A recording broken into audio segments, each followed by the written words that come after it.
जय श्री श्याम दोस्तों, कैसे हैं आप सब। आई होप कि आप सब अच्छे होंगे, मज़े में होंगे। और देखिए बज गए हैं सुबह के 4:30 और आज मैं आप लोगों को अपना मॉर्निंग रूटीन दिखाऊंगी। मैं उठती हूँ सुबह को 4:30 बजे, क्योंकि सुबह सुबह बहुत काम होते हैं और सुबह ही नहीं मतलब पूरा दिन काम ही रहता है। लेकिन अगर हम सुबह जल्दी उठ जाते हैं तो हमारे सारे काम भी टाइम पे हो जाते हैं और हमें कोई प्रॉब्लम भी नहीं होती और दिन भी काफ़ी बड़ा लगता है। तो मैं इसलिए तो 4:30 बजे उठती हूँ। आप लोग कितने बजे उठते हैं मुझे कमेंट बॉक्स में ज़रूर बताइएगा। और फिर ये भी होता है कि बच्चे स्कूल वगैरह जाते हैं तो स्कूल जाने के लिए बच्चों का लंच वगैरह सब बनाना पड़ता है, सब कुछ देखना पड़ता है, इसलिए थोड़ा जल्दी उठना ठीक रहता है। अब मैं यहाँ पर हो गई हूँ रेडी और मैं आई हूँ अब नीचे, क्योंकि मैं ना सबसे पहले अपना मेन गेट खोल के और वहाँ पर 1 गिलास पानी डालती हूँ, जो कि मैं रात में ही भर के रख देती हूँ गिलास में। और वो गिलास का पानी मैं सुबह सुबह मेन गेट के बाहर डालती हूँ। कहते हैं कि अगर मेन गेट पे सुबह सुबह आप पानी डालेंगे रात का रखा हुआ, मतलब जैसे कि आपने रात में किचन में रख दिया पानी और वो आप सुबह मेन गेट पर डालेंगे, तो उससे ना हमारे पितृ शांत रहते हैं, हमारे पितरों का आशीर्वाद हम पे बना रहता है। क्योंकि जो हमारे पितृ होते हैं वो रात भर हमारे गेट पर होते हैं और जब हम सुबह सुबह उनको जल देते हैं तो वो उससे खुश होते हैं, उन्हें खुशी मिलती है। तो यहाँ पर मैंने जल वगैरह डाल के झाड़ू लगा दी। एक्चुअली मैं ना सुबह सुबह एक सारी झाड़ू लगा देती हूँ, क्योंकि मेरे यहाँ मेड आती है काम करने के लिए, तो वो झाड़ू पोछा करती है। तो अब जब वो झाड़ू पोछा करती है, लेकिन वो थोड़ी सी लेट आती है, 8 बजे करीब आती है वो, इसलिए मैं एक सारी झाड़ू लगा देती हूँ। क्योंकि किचन में जाना होता है, काम वगैरह करना होता है किचन का, तो ऐसा बासी घर आंगन तो नहीं कर सकते ना, इसलिए मैं कर देती हूँ। और यहाँ पर मैं बाहर पानी डाल रही हूँ, क्योंकि मैं मतलब घर में एक बार झाड़ू लगा देती हूँ, उसके बाद फिर मैं बाहर की सफाई करती हूँ सबसे पहले। क्योंकि सबसे पहले हमें बाहर की ही सफाई करनी चाहिए, क्योंकि ब्रह्म मुहूर्त में उठते हैं जो लोग, उनके घर माता लक्ष्मी का वास हमेशा बना रहता है, अगर वो अपने घर की साफ सफाई ब्रह्म मुहूर्त में ही कर देते हैं बाहर की। तो यहाँ पर मैं मंदिर में पोछा लगा ले रही हूँ, क्योंकि मंदिर में मैं पोछा लगा लेती हूँ। मंदिर में मैं मेड से पोछा नहीं लगवाती हूँ, क्योंकि देखियो थोड़ा सा ये रहता है मंदिर वगैरह में, मैं मंदिर में किचन में लगा लेती हूँ, लेकिन किचन में तो चलो वो लगा देती है आके, बट मंदिर में नहीं लगाती है। मंदिर में मैं खुद ही लगाती हूँ और खुद ही अपने मंदिर की सफाई करती हूँ।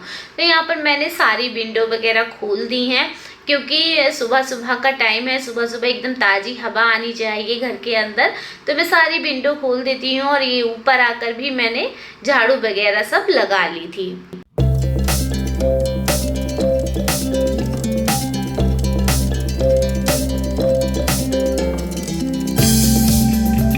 घर में झाड़ू पोछा लगाने के बाद मैं आ गई हूँ अपनी बालकनी में, और बालकनी में बैठकर मैं योगा करती हूँ। वैसे मैं आपको सच बताऊँ तो मैं रोज़ बालकनी में बैठकर योगा नहीं कर पाती हूँ, क्योंकि क्या होता है हमारे यहाँ इतने मच्छर हैं कि ऐसा लगता है बस उठा के ही ले जाएंगे। तो मुझे मच्छर बैठने ही नहीं देते हैं, जो कि मैं बालकनी में बैठकर योगा कर पाऊँ। लेकिन आज बहुत अच्छी हवा चल रही थी, तो मेरा मन हुआ कि चलो बालकनी में बैठकर ही मैं योगा कर लेती हूँ। लेकिन मच्छरों ने बोला ना, मैं नहीं करने दूंगा बालकनी में, बालकनी तो मेरी है, मैं बालकनी में तो मैं योगा नहीं करने दूंगा। फिर भाई मैं भी थकी हारी मारी उठी वहाँ से और अंदर चली गई, और फिर मैंने अंदर ही योगा करा, जो पंखे के नीचे। क्योंकि क्या करती, जब मच्छर इतने लग रहे थे तो योगा से मैं फिट होती ना होती, मुझे मलेरिया तो ज़रूर हो जाना था। तो बस यही था। और अब मैं आ गई हूँ, सारा योगा वगैरह निपटा के योगा कर लिया मैंने। देखिए योगा ज़रूर करना चाहिए। अगर आप मतलब मैं ये नहीं कहूँगी कि मैं एकदम फिट हूँ, हाँ मैं इस टाइम बहुत मोटी हो गई हूँ, मुझे खुद को ऐसा रियलाइज़ हो रहा है। वैसे मैं इतनी मोटी थी नहीं, लेकिन मैं इस टाइम बहुत मोटी हो गई हूँ, मेरा पेट वगैरह निकल आया है। तो मैं सोचती हूँ कि क्या हुआ था ना, मैंने ना योगा करना बंद कर दिया था बीच में, थोड़ी सी प्रॉब्लम हो गई थी मुझे, मेरी कमर वगैरह में बहुत दर्द रहने लगा था। वो एक्चुअली अभी भी है, लेकिन फिर भी मैं थोड़ा थोड़ा करके योगा करती हूँ, तो मेरी कमर का दर्द योगा से काफ़ी हद तक ठीक हो गया है। इसलिए योगा तो हमें ज़रूर करना चाहिए, हमारी रूटीन में होना चाहिए योगा। तो इस चक्कर में ही मैं सुबह को जल्दी उठती हूँ, क्योंकि अगर मैं सुबह को जल्दी नहीं उठूँगी तो फिर मैं योगा बिल्कुल नहीं कर पाऊँगी, क्योंकि मुझे टाइम ही नहीं मिलेगा। बच्चों के चक्कर में फिर नहा धो के पूजा पाठ भी करनी होती है, सब कुछ करना होता है। तो और फिर ये देखिए डस्टिंग वगैरह जो है मेरे घर की वो मैं ही करती हूँ, वो मेड नहीं करती है। मेड बस झाड़ू और पोछा लगाती है आके, और एक भी चीज़ पर हाथ नहीं मारती है वो। तो खैर कोई बात नहीं है, मेरा उससे तय भी नहीं हुई है ये चीज़, तो मुझे उसकी कोई भी दिक्कत नहीं है। थोड़ा बहुत खुद भी हाथ पैर चलाने चाहिए, तो मैं डस्टिंग डेली कर लेती हूँ। और बात रही योगा की, तो योगा भी अब मैं डेली कर रही हूँ। और ये है मेरा छोटा बेटा, इसका नाम है युवराज, ये भी आ गया है ऊपर, और हम दोनों बैठकर अब मेडिटेशन करेंगे। मैं अपने बेटे को भी मेडिटेशन के लिए ज़रूर बैठाती हूँ डेली 10 मिनट के लिए। हम दोनों बैठकर मेडिटेशन करते हैं। एक्चुअली मैं अकेले मेडिटेशन इसीलिए नहीं करती हूँ क्योंकि मैं उसके साथ करूँगी तो वो भी करेगा मेरे साथ। होता है ऐसा, जब आप बच्चे के साथ जो करेंगे, बच्चे के सामने जो करेंगे, बच्चा वही करेगा। तो इसलिए बच्चों के अंदर ये अच्छी आदत डालिए कि बच्चे मेडिटेशन वगैरह करें, क्योंकि आजकल बच्चों के ऊपर बहुत स्ट्रेस है पढ़ाई का, बच्चे बहुत लोड लेते हैं पढ़ाई का। तो इसलिए बच्चों का माइंड एकदम रिलैक्स होना भी बहुत ज़रूरी है, उसके लिए मेडिटेशन बहुत ज़रूरी है। इसलिए मैं अपने बच्चे के साथ बैठ के मेडिटेशन करती हूँ। मेरा बड़ा बेटा भी है, मेरा बड़ा बेटा जो है वो भी करता है, लेकिन वो अपनी कोचिंग में ही करता है। एक्चुअली उसकी कोचिंग में योगा क्लास लगती है, तो उसमें ही वो पूरी योगा करता है, मेडिटेशन वगैरह करता है। और यहाँ पर हम दोनों ने अपना मेडिटेशन कंप्लीट कर लिया। और ये लड़का इतनी शैतानी करता है, मुझे बहुत ज़्यादा परेशान करता है। मैं ये कहूँगी कि मुझे परेशान नहीं करता है, मेरा मन लगाता है। घर में अगर ये नहीं होता है तो मेरा मन भी नहीं लगता है, मेरी जान बसती है इसमें। तो ये ऐसे ही मेरे इर्द गिर्द घूमता रहता है, मुझे परेशान करता रहता है, मुझे छेड़ता रहता है, और हमेशा यही बोलता है मम्मा आप पतली मत होना, क्योंकि आप मुझे पतली होकर अच्छी नहीं लगती, आप मुझे मोटी अच्छी लगती हो।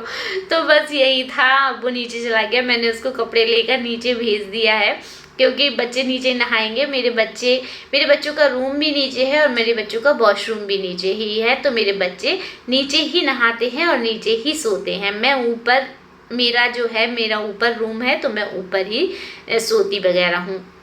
अब मेरा बेटा स्कूल जा रहा है और स्कूटी पर जो बैठा है वो मेरा बड़ा बेटा है, वो उसे छोड़ने जा रहा है, क्योंकि आज उसको थोड़ा लेट जाना था। तो मैंने उससे बोला बेटा आज तू ही छोड़ा जाके, मैं आज थोड़ा सा बिजी हूँ, अभी मैंने थोड़ा काम और रह गया है। तो वो स्कूल चला गया उसे छोड़ने के लिए, और यहाँ पर मैं भी नहा ली हूँ। तब तक नहा के अपने मंदिर में आ गई हूँ, और मंदिर में आके मैंने थोड़ा पूजा पाठ किया, अपने खाटू श्याम जी को याद किया, अपने लड्डू गोपाल को नहलाया धुलाया, नए वस्त्र पहना दिए हैं। मैं लड्डू गोपाल जी को डेली नहलाती हूँ, क्योंकि लड्डू गोपाल जी को हमारे यहाँ डेली सुलाया जाता है। मेरा जो बड़ा बेटा है वो अपने साथ ही लड्डू गोपाल जी को सुलाता है।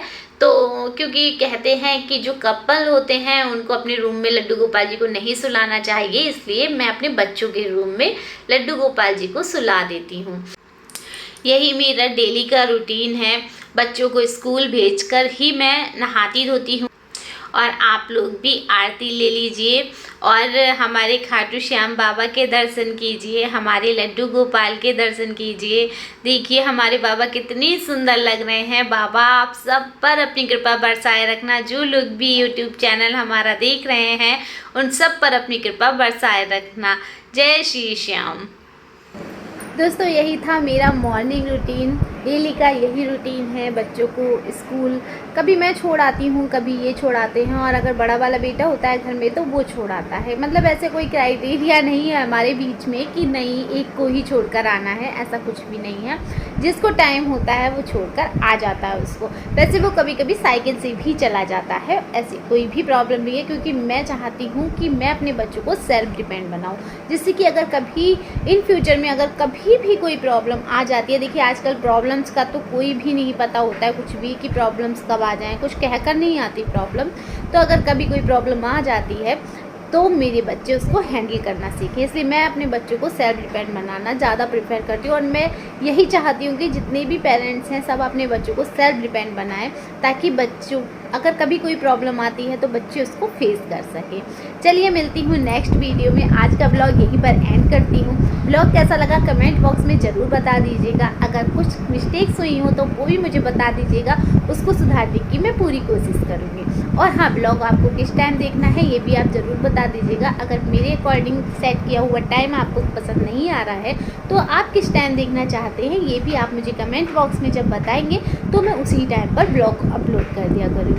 चलिए मिलती हूँ नेक्स्ट ब्लॉग में। जय श्री श्याम।